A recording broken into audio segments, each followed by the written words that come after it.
viewers, welcome to Lakshmi's Kitchen. நேற்று போட்ட samosa video பார்த்துருப்பீங்கன்னு நினைக்கிறேன். யாருமே கமெண்ட் பண்ணல.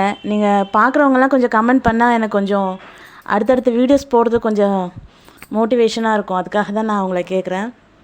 அப்புறம் இன்றைக்கி என்ன பண்ண போகிறோன்னா, உருண்டை குழம்புன்னு சொல்லுவாங்க.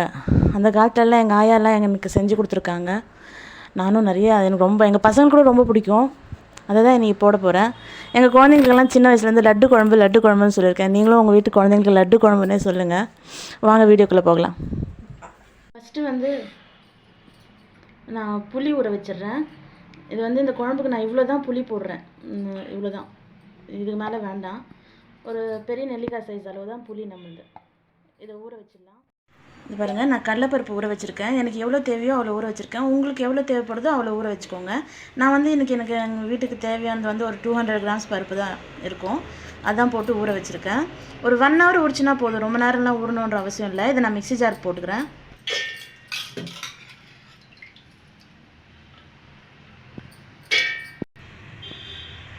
பாருங்கள், நான் கடலைப்பருப்பு மிக்ஸி ஜாரில் போட்டேன்.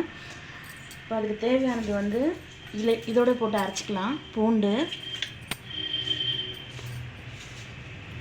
காஞ்ச மிளகாய் ஒரு 4-5 தான் வச்சுருக்கேன். இது இஞ்சி. இதோட நம்ம தண்ணி நிறைய ஊற்றக்கூடாதுங்க. நம்ம ஏன்னா இந்த மாவில் நம்ம உருண்டை பிடிக்க போகிறோம். நான் இந்த ஊற வச்ச தண்ணி இருக்குது இல்லைங்களா, கடலைப்பருப்பு ஊற வச்ச தண்ணி, அந்த தண்ணியை தான் ஊற்றுறேன். கொஞ்சமாக தான் ஊற்றணும். நீங்கள் மாவு பருப்பு நிறைய போடுறீங்கன்னா நீங்கள் கிரைண்டரில் அரைச்சிங்கன்னா உருண்டை நல்லா கொஞ்சம் குறன்னு இருக்கும். இந்த மிக்சியில் அரைச்சிங்கன்னா கொஞ்சம் மழை தான் ஆகும். அதனால் பார்த்து அரைச்சிக்கோங்க. நான் இதை அரைச்சிட்டு வந்துடுறேன். இதில் உப்பு வச்சிடலாம். நம்ம கொஞ்சம் உப்பு போடுறேன். உப்பு ஒரு 1.25 ஸ்பூன் போடுறேன். மாவு அரைச்சிட்டு வந்துட்டேன். கொஞ்சம் குறன்னு தான் இருக்குது. இந்த அளவுக்கு இருந்தால் போதும். பாருங்கள், நான் ஃபஸ்ட்டு ஒரு தாளிப்பு வைக்க போகிறேன். அதுக்கு ஒரே ஒரு ஸ்பூன் தான் எண்ணெய் ஊற்றிருக்கேன். அதில் கருவேப்பிலை கொஞ்சம் போட்டுக்கலாம். ஆனியன் இந்த மாதிரி ஸ்லைஸ் பண்ணி வச்சுருக்கேங்க. வடைக்கெல்லாம் பண்ணுவோம் இல்லைங்களா, அந்த மாதிரி ஸ்லைஸ் பண்ணி வச்சுருக்கேன். இதை இதோடு சேர்த்துக்கலாம்.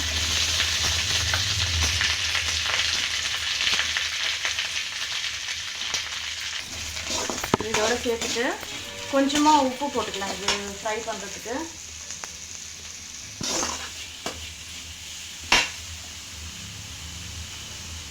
இதோட கூட கொஞ்சம் கொத்தமல்லியும் போட்டுடுறேன். போட்டுட்டு பாருங்கள், வெங்காயம் நல்லா வதங்கிடுச்சு. ரொம்பலாம் வதக்க வேண்டாம். இந்த அளவுக்கு இருந்தால் போதும். சும்மா லைட்டாக கலர் சேஞ்ச் ஆனால் போதும். இது எதுக்குன்னாக்கா, நம்ம வடை மாவு அரைச்சிருக்கோம் இல்லைங்களா, அதோடு இதை மிக்ஸ் பண்ணிக்க போகிறோம். அதுக்கு தான் இது. பாருங்கள், அந்த பருப்பு நம்ம அரைச்சோம் இல்லைங்களா, அந்த பருப்புலேயே இந்த வெங்காயம் வதக்கிறது இதில் போட்டுடலாம். இதோடு நான் கொஞ்சம் பெருங்காயம் போடுறேன். சோம்பு போடுறேன். இந்த வெங்காயம் எதுக்கு வதக்கி போட்டேன்றதை நான் உங்களுக்கு அப்புறமா சொல்கிறேன். இப்போ இந்த மாதிரி ரெடி பண்ணி வச்சுக்கோங்க.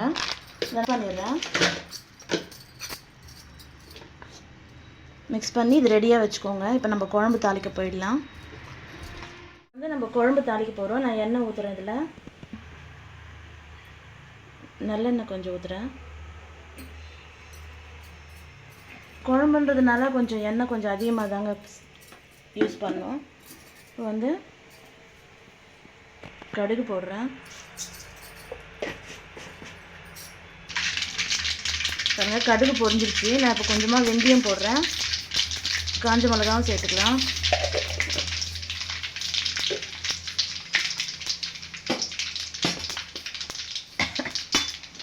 நம்ம வடைக்கு ஸ்லைஸாக போட்டோம். இது குட்டி குட்டியாக அரைஞ்சி வச்சுருக்கேன். நான் இந்த வெங்காயத்தை சேர்த்துக்கலாம்.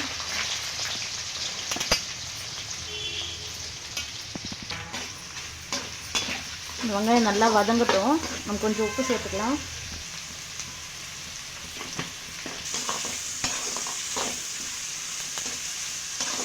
இந்த வெங்காயம் நல்லா வதங்கட்டும். பாருங்கள், வெங்காயம் நல்லா வதங்கிடுச்சு. இந்த மாதிரி நீங்கள் குழம்புலாம், இது ஒரு டிப்பு தான் உங்களுக்கு. குழம்புலாம் பண்ணும்போது வெங்காயமாகட்டும் தக்காளி ஆகட்டும் நல்லா வதக்குனீங்கன்னா அந்த குழம்புனுடைய டேஸ்ட்டே நல்லாயிருக்கும். நீங்கள் அவசர அவசரமாக கொஞ்சம் அரைகுறையாக நீங்கள் வதக்குனீங்கன்னாவே அந்த குழம்புனுடைய டேஸ்ட்டு கெட்டு போயிடும் நமக்கு. இந்த மாதிரி நல்லா கொஞ்சம் டைம் எடுத்துக்கிட்டு நல்லா வதக்குங்க வெங்காயம். அப்போ தான் அந்த குழம்பு வந்து நல்ல டேஸ்ட்டில் இருக்கும். இப்போ அடுத்தது வந்து நான் 2 தக்காளி வச்சுருக்கேன். நம்ம கொஞ்சம் புளியும் போட போகிறோம். அதனால் கொஞ்சம் பெரிய சைஸ் தக்காளியாக தான் 2 வச்சுருக்கேன். ஏன்னா இது புளி ஊற்றுறதுனால 2 தக்காளி. இதுவும் கொஞ்சம் வதங்கட்டும். நம்ம மஞ்சத்தூள் சேர்த்துக்கலாம். மஞ்சத்தூள் போடுறேன். இந்த தக்காளி நல்லா வதங்கட்டும். நல்லா தக்காளி வந்து நல்லா மேஷ் ஆகிடணும். அந்தளவுக்கு நல்லா வதங்கணும். அதுக்குள்ளே நான் பூண்டு இடிச்சிட்டு வந்துடுறேன். இப்போ பாருங்கள், தக்காளி நல்லா வெந்து இந்த எண்ணெய்லாம் பிரிஞ்சு வந்திருக்கு. இந்த மாதிரி இருந்தால் தாங்க நம்ம வீட்டில் எந்த குழம்பு வச்சாலும் சரி, இதை வந்து நல்லா ஞாபகம் வச்சுக்கோங்க. இந்த மாதிரி எண்ணெய் பிரிஞ்சு வர அளவுக்கு அந்த தக்காளி போட்டு நம்ம லோ ஃப்ளேமில் வச்சாவே இந்த மாதிரி நல்லா எண்ணெய் வந்து நல்லா பிரிஞ்சு வரும். இப்போ இந்த டைமில் வந்து நான் பூண்டு நசுக்கி போடுறேன். பார்த்தீங்களா, ஒன்றும் பாதியமாக தான் நசுக்கி போடுறேன். கொஞ்சம் பெருங்காயம் போட்டுறேன். ஒரு விஷயம் சொல்லுங்க, நம்ம வீட்டில் வந்து நீங்கள் நினைக்கலாம், பூண்டு வந்து அந்த உருண்டை குழம்புக்கு அந்த மாவு அரைச்சோம் இல்லைங்களா, கடலை மாவு, அதுலேயும் நான் பூண்டு போட்டிருக்கேன், இதுலேயும் பூண்டு போட்டிருக்கேன் நீங்கள் யோசிக்கலாம். ஒரு விஷயம் சொல்லிட்டேங்களா, நம்ம வீட்டில் வந்து எல்லாத்துலேயுமே வந்து மோஸ்ட் ஆஃப் நிறைய பூண்டு, மஞ்சப்பொடி, இஞ்சி, நீங்களே என்னுடைய குக்கிங்கில் நிறைய பார்த்துருப்பீங்க. நிறைய இஞ்சி, பெருங்காயம், கொத்தமல்லி, பூண்டு இதெல்லாம் வந்து கொஞ்சம் அதிகமாக தான் நான் யூஸ் பண்ணுவேன். ஏன்னா அந்த ஒரு சிலருக்கெல்லாம் பார்த்தீங்கன்னாக்கா அந்த கேஸ்ட்ரிக் ப்ராப்ளம் வரும், வயிறு வலிக்கும், அப்புறம் வந்து த்ரோட் இன்ஃபெக்ஷன் வரும், ஒரு சிலருக்கு அலர்ஜி இருக்கும். அந்த மாதிரி பிரச்சனைக்கெல்லாம் வந்து இந்த மாதிரி நான் சொன்னதெல்லாம் நீங்கள் கொஞ்சம் சேர்த்துக்கிட்டிங்கன்னா, ஒரு சிலர் பூண்டு உரிக்கிறதுக்கு கஷ்டப்பட்டுட்டு கூட பூண்டு போடுறது கூட மறந்துடுவாங்க. அந்த மாதிரி இல்லாமல் கொஞ்சம் ஃப்ரீயாக இருக்கும்போது நீங்கள் பூண்டு உரித்து வச்சுக்கிட்டிங்கன்னா நம்ம சமைக்கும்போது டக்குன்னு எடுத்து போட்டுக்கலாம். அந்த மாதிரி தட்டி போட்டிங்கனாக்கா குழந்தைங்களுக்கு கூட தெரியாது, நீங்கள் இதில் பூண்டு போட்டிருக்கிறதே தெரியாது. குழந்தைங்க தெரியாமல் தான் சாப்பிடுவாங்க. எங்கள் பசங்க அப்படி தெரியாமல் சாப்பிட்டு தான் அவங்களுக்கு எந்த ப்ராப்ளமும் கிடையாது. அந்த மாதிரி ப்ராப்ளம்லாம் வராமல் இருக்கும். அதுக்காக தான் நான் வந்து பூண்டு, இஞ்சி, மஞ்சப்பொடி எல்லாமே நான் சேர்த்துக்குவேன். ஒவ்வொரு வாட்டியும் நான் சொல்லியிருப்பேன் ஒவ்வொரு டிப்பு, அதுலேயே உங்களுக்கு தெரியும் நான் எதுக்காக வெங்காயத்தில் உப்பு போடுறேன், மஞ்சத்தூள் எதுக்காக நான் அதிகமாக போடுறேன்றது உங்களுக்கு தெரிஞ்சிருக்கும். ஸோ இது நல்லா வதங்கிடுச்சு. இப்போ நம்ம இதில் தண்ணி சேர்த்துக்கலாம். பாருங்கள், நான் நிறைய தான் தண்ணி சேர்க்குறேன். பாருங்கள், ஏற்கனவே நான் கொஞ்சம் நிறைய தண்ணி ஊற்றிட்டேன். இப்போ இதில் இன்னும் கொஞ்சம் தண்ணி ஊற்றுறேன். பாருங்கள், நிறைய தண்ணி தான் இருக்குது. இப்போ நம்ம இதில் வந்து அந்த கடலை மாவு உருண்டை பிடிச்சி போடும்போது அந்த குழம்பு திக்னஸ் வந்துடும் நமக்கு. இன்னும் கூட தண்ணி ஊற்றிட்டேன். வந்து இந்த குழம்புக்கு தேவையான உப்பு, மிளகாய்த்தூள்லாம் போட்டுக்கலாம். மிளகாய்த்தூள் போடுறேன். இந்த தண்ணி வந்து நல்லா கொதி வரணும். நல்லா கொதி அப்படின்னாக்கா அந்த வெங்காயத்தினுடைய பச்சை வாடை லைட்டாக இருக்கும். நம்ம எவ்வளோ தான் வதக்கினாலும் அந்த வாடை இருக்கும். அந்த பச்சை வாடை போகிற அளவுக்கு நல்லா கொஞ்சம் நல்லா சலசலன்னு கொதி வரும்போது தான் நம்ம வந்து அந்த உருண்டையை பிடிச்சி போட போகிறோம். இப்போ நல்லா கொதி வர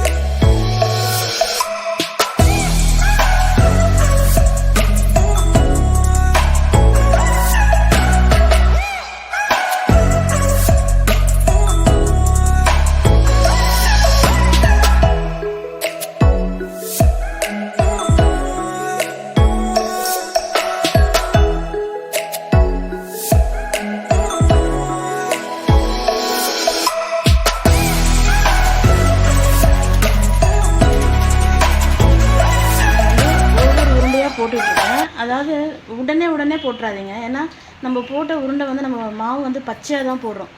இது இன்னொரு மாதிரியும் பண்ணலாங்க, ஸ்டீம் பண்ணிவிட்டு கூட போடலாம். ஆனால் எங்களுக்கெல்லாம் வந்து இது மாதிரி தான் பிடிக்கும். ஸ்டீம் பண்ணால் ஒரு மாதிரியாக இருக்கும், இது வேறு மாதிரி இருக்கும். நீங்கள் அதுவும் ஒரு வாட்டி ட்ரை பண்ணுங்கள். அதுவும் ஒரு வாட்டி போடுற வீடியோ. இது மாதிரி பண்ணால் இன்னும் நல்லா டேஸ்ட்டாகவே இருக்கும். அப்புறம் வந்து உங்களுக்கு நான் சொல்லியிருந்தேன் வெங்காயம் எதுக்கு நான் வதக்கி இதில் போட்டிருக்கேன்றது. இப்போ நம்ம வடைலாம், மசால் வடைலாம் செய்வோம் இல்லைங்களா, எல்லாருமே மசால் வடை செய்வீங்க. அந்த மசால் வடை செய்யும்போது நம்ம வந்து பச்சையாக வெங்காயம் அரிஞ்சு போடுவோம். அதே மாதிரி பச்சையாக இதில் வெங்காயம் அரிஞ்சு போட்டோம்னா நம்ம வந்து இது குழம்பு வந்து அப்படியே மாவு வந்து கொதிச்சிட்ருக்கு, அதுலேயே வெந்துடும் இல்லைங்களா. அதனால் நம்ம பச்சையாக வெங்காயம் போட்டோம்னா அது வெந்தால் கூட அந்த பச்சை டேஸ்ட் வந்து கொஞ்சம் வரும் நமக்கு லாஸ்ட்டில் சாப்பிடும்போது. அதனால் நீங்கள் இந்த மாதிரி ஒரு வதக்கிட்டு போட்டிங்கனாக்கா உங்களுக்கு அந்த வெங்காயமும் அந்த பருப்பும் நல்லா வெந்து அந்த வெங்காயம் டேஸ்ட்டே வராது உங்களுக்கு. வதக்கி போட்டது தான் நல்லாயிருக்கும். வதக்காமல் போட்டிங்கன்னா அது நான் வடை செய்கிறதுக்கு தான் அந்த மாதிரி போடணும். ஓகேங்களா? அதுதான் நான் சொன்னேன், எதுக்காக வதக்குறேன்றது நான் சொன்னேன். ஓகேங்களா? இப்போ இது நல்லா வேகட்டும். இப்போ பாருங்கள், நான் எல்லா உருண்டையும் போட்டுட்டேன். இது எதுவுமே நீங்கள் இப்போ டிஸ்டர்ப் பண்ணவே பண்ணாதீங்க. அது அந்த தண்ணி நம்ம ஊற்றணும் இல்லைங்களா, அதுலேயே இது வேகட்டும். இதை டிஸ்டர்ப் இப்போ எதுவுமே பண்ணாதீங்க. ஒரு 10 மினிட்ஸ்க்கு இப்படியே விட்டுருங்க, அது பாட்டுன்னு வெந்துடும். நம்ம அப்படி மிக்ஸ் பண்ணணுன்னு தோணுச்சுன்னா ஒரு 10 மினிட்ஸ் கழித்து அது எப்படி பண்ணணுன்றது நான் சொல்கிறேன். அடுத்தது வந்து நான் வெங்காயம் வந்து வதக்கி எதுக்கு போட்டேன்றதை நான் சொல்கிறேன்னு சொன்னேன். இப்போ நம்ம வந்து மசால் வடைலாம் செய்யும்போது என்ன பண்ணுவோம், பச்சை வெங்காயத்தை வந்து அதோட கட் பண்ணி பச்சை மிளகாயெல்லாம் போட்டு ஆயிலில் ஃப்ரை பண்ணுவோம் இல்லைங்களா. அப்போ ஆயிலில் ஃப்ரை பண்ணும்போது அந்த வெங்காயம் வந்து நமக்கு அந்த ஆயிலில் ஃப்ரை ஆகிடும். ஆனால் குழம்புல நம்ம ஃப்ரை பண்ணல, ஆவியும் வைக்கல நம்ம இந்த உருண்டைகளை, அப்படியே தான் மாவு வந்து உருட்டி போட்டிருக்கோம். அதனால் அந்த வெங்காயம் பச்சை வெங்காயம் போட்டோம்னா அந்த பச்சை வாசனை தான் வரும். அதே நீங்கள் கொஞ்சம் வெங்காயத்தை வதக்கிட்டு இதில் போட்டிங்கனாக்கா அந்த குழம்போட அந்த உருண்டையோட அந்த வெங்காயமும் சேர்ந்துக்கும். அப்போது டேஸ்ட்டு இது நல்லாயிருக்கும். நீங்கள் பச்சை வெங்காயம் போடக்கூடாது. அதனால தான் நான் உங்களுக்கு இது அப்புறமா சொல்கிறேன்னு சொல்லிட்டு சொன்னேன். இப்போ இது ஒரு 10 மினிட்ஸ் வேகட்டும், இதை டிஸ்டர்ப் பண்ண வேண்டாம். நான் இதை க்ளோஸ் பண்ணிடுறேன். பாருங்கள், நம்ம எவ்வளோ தண்ணி ஊற்றணும் பாருங்கள், எவ்வளோ திக்காக இருக்குது குழம்பு. இப்போ வந்து நம்ம இதை கரண்டி விட்டு மிக்ஸ் பண்ணக்கூடாது. நம்ம கரண்டி விட்டு மிக்ஸ் பண்ணோன்னா அந்த உருண்டை போட்டிருக்கோம் இல்லைங்களா, அதெல்லாம் உடஞ்சிரும். அது எப்படி பண்ணோன்னா இந்த மாதிரி கடாய் 2 சைடில் பிடிச்சிட்டு இப்படி பண்ணிங்கன்னா அந்த உருண்டெல்லாம் பாருங்கள் மூவ் ஆகுது. அவ்வளோதான். இது கரண்டி விட்டு கலரணுன்னாக்கா அந்த உருண்டெல்லாம் உடஞ்சிரும். அதனால தான் 10 மினிட்ஸ் கழித்து நான் இந்த மாதிரி பண்ணிட்டேன். இப்போ வந்து நம்ம இதில் புளி ஊற்றிக்கலாம். இது 10 மினிட்ஸ் ஆகிடுச்சு. நான் இப்போ இதில் வந்து புளி தண்ணி ஊற்றுறேன். இது கொஞ்சம் கொதிக்கட்டும். இப்போ வந்து நான் தேங்காய் வந்து ஒரு சின்ன பத்தியாக ஒரு 4 பத்தியாக எடுத்திருக்கேன். அது வந்து தேங்காவை நல்லா அரைச்சிட்டேன் நான் மிக்சியில் போட்டு. இந்த தேங்காவை இதில் ஊற்றிடுறேன். அவ்வளோதான். இதுக்கு மேலே வேறு எதுவும் இல்லை. கொத்தமல்லி மட்டும்தான் ஃபைனல் டச்சுக்கு போட வேண்டியது இருக்குது. இந்த தேங்காய் ஊற்றினதுக்கப்புறம் ஒரு 5 மினிட்ஸ் கொச்சா போதும்.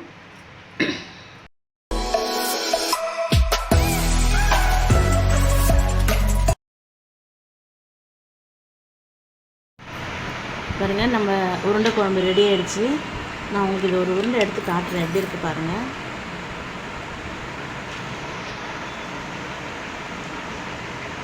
இது வந்து நம்ம சாதத்துக்கு, தோசைக்கு, சப்பாத்திக்கு இது பாருங்கள் எவ்வளோ சாஃப்டாகவும் இருக்குது. நல்லா வெந்து சூப்பராக இருக்குது.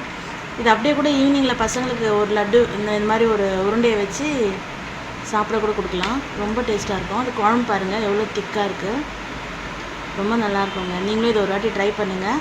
ட்ரை பண்ணிவிட்டு எனக்கு கமெண்ட் பண்ணுங்கள், லைக் பண்ணுங்கள், ஷேர் பண்ணுங்கள், சப்ஸ்கிரைப் பண்ணுங்கள் நம்ம சேனலுக்கு. தேங்க்யூ.